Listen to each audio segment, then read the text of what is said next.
Dice el Catecismo de la Iglesia Católica, numeral 989.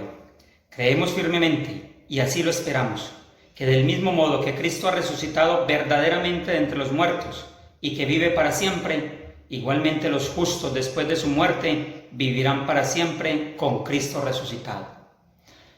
Esta semana vamos a iniciar con unas meditaciones acerca de la resurrección. Nosotros no podemos perder de vista la esencia del cristianismo, la resurrección. Dice San Pablo, si la resurrección no existe, vana sería nuestra fe. Es decir, es el fundamento, el quicio de todo. Aunque estemos en un tiempo mariano, es un tiempo para no perder de vista el significado y la profundidad de Cristo resucitado. Dos enseñanzas. Primera enseñanza, el principio de realidad. Segunda enseñanza, el promotor de lo ordinario. Primera enseñanza, el principio de realidad. Dice Sigmund Freud que hay dos principios que mueven el fundamento mental del ser humano. El primero es el principio del placer y el segundo, el principio de realidad. El principio de placer es el principio del deseo. Todo nos mueve un deseo y nos lleva a un deseo. El principio de realidad es la objetividad frente a ese deseo. Ejemplo, pues a todos nos da sed y qué rico saciar nuestra sed con una buena cerveza helada.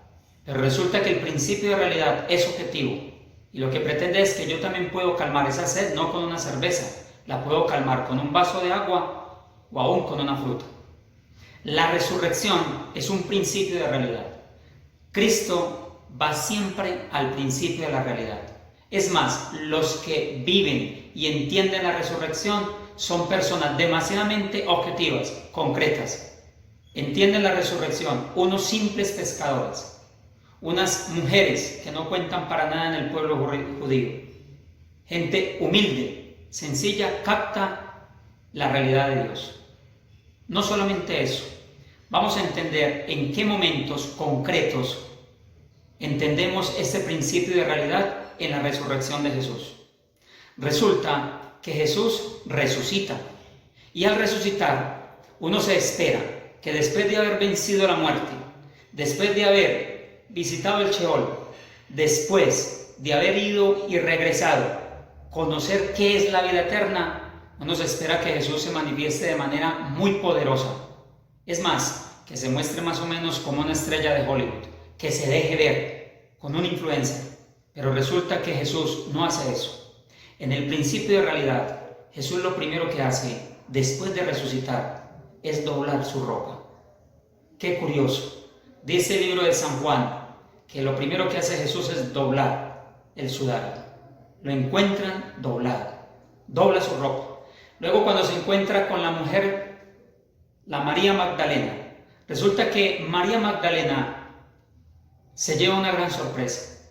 Cree que Jesús es el jardinero. Lo confunden con un hortelano. Jesús pasa siempre en la simplicidad. Luego, cuando se encuentra con los discípulos de Maús, en el capítulo 24 de San Lucas, dice que lo confundieron con un forastero.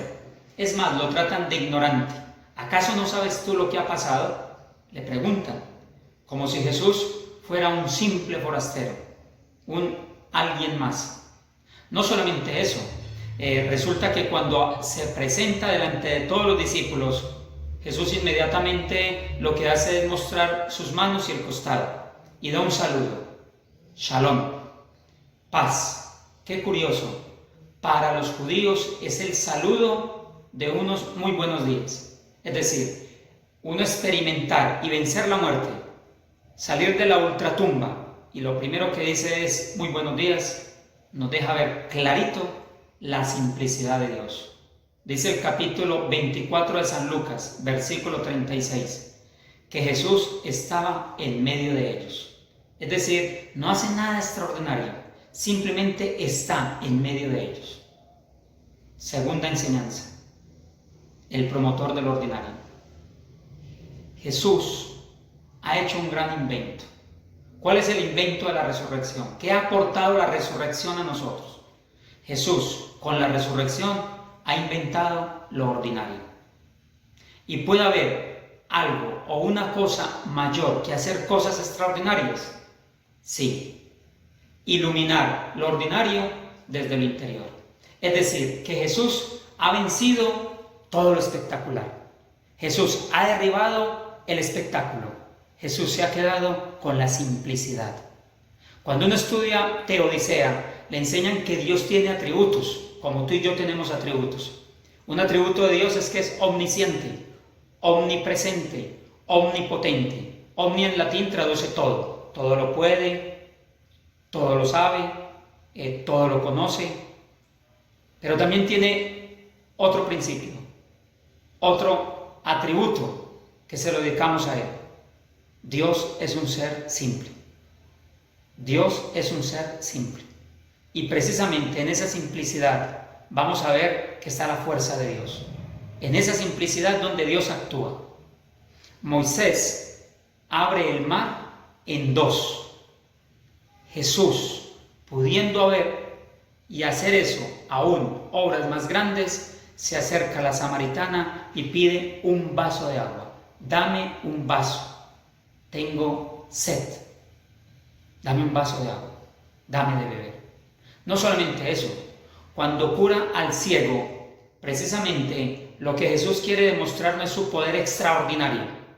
Jesús lo único que quiere es que el ciego entienda, descubra lo ordinario y lo hermoso que es ver. Cuando Jesús resucita a Lázaro, no quiere decir que Lázaro no se va a volver a morir, porque Lázaro se volvió a morir. Jesús lo que le quiere enseñar a Lázaro es que aprenda a vivir, que hay una mejor manera de vivir y que si llega la muerte, se muera con dignidad. Dice Carl Lewis, pensador inglés, cuando llegue la muerte, que no nos coja con temor, que no nos coja con miedo, que nos coja con dignidad. Eso lo quiere Jesús, desde la simplicidad, que tú vivas bien. Cuando uno escucha los testimonios de las grandes personalidades del mundo que han conquistado la gloria, Alejandro Magno, por ejemplo, el gran conquistador, se queda perplejo cuando uno ve que detrás de todo había una gran debilidad. Tenía una gran debilidad y una fobia por los gatos. Le huía a los gatos.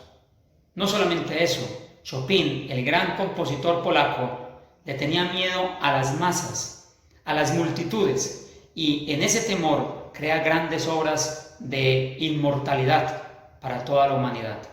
No solamente eso, Erasmo de Rotterdam, filósofo, teólogo de la Edad Media, tenía el pavor a los peces, al olor al pescado. Y precisamente en medio de su impotencia y su debilidad, llegan a la gloria, llegan a la cúspide. Jesús ha conquistado la gloria, ha resucitado.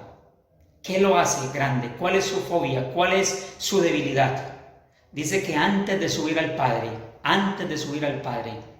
lo que quiere hacer Jesús, su debilidad, es estar con sus amigos.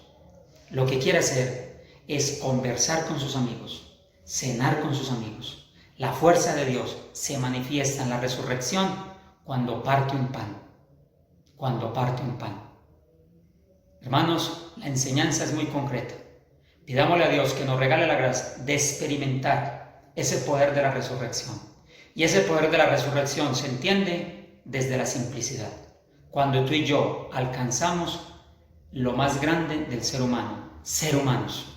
Dice que Jesús lo único que quiere es ser demasiadamente humano cuando resucita. Y esa humanidad hace que sea Dios. Lo lograron los santos. Los santos hicieron actos demasiadamente humanos y los canonizaron.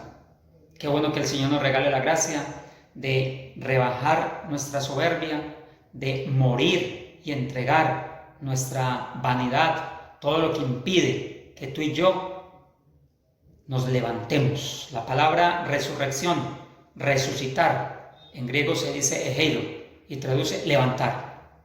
Levantarnos, según la Sagrada Escritura, implica agacharnos, humillarnos. Dios lo ha hecho, Dios ha resucitado. Que el Señor nos bendiga, nos guarde de todo mal y que nos regale a todos el don de la simplicidad y la humildad para así vivir resucitados. Gloria al Padre, y al Hijo, y al Espíritu Santo.